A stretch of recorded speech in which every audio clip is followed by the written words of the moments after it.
وكان جلالة الملك قد أكد كذلك على أن المغرب سيقدم السنة المقبلة على أوراش تهم تفعيل الجهوية الموسعة في الصحراء، مشددا على أن الجهوية التي يتطلع إليها في المغرب يجب أن تبنى على الغيرة الوطنية والتضامن بين الجهات. نستمع لهذا المقتطف.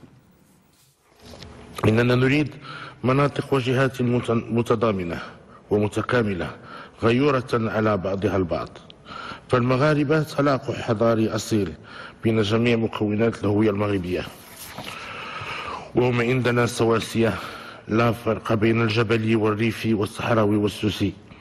ومن هذا المنطلق فإن البحث الأكاديمي في مكونات هويتنا مفيد لترسيخ الوحدة الوطنية، أما النقاش الذي يقوم على التعصب ويميل لزرع التفرقة فلا يسمن ولا يغني من جوع، ومن يدعي أنه لا ينتمي لهذا المزيج فهو مخطئ، ومن يحاول إثبات عكس ذلك فقد يفقد صوابه.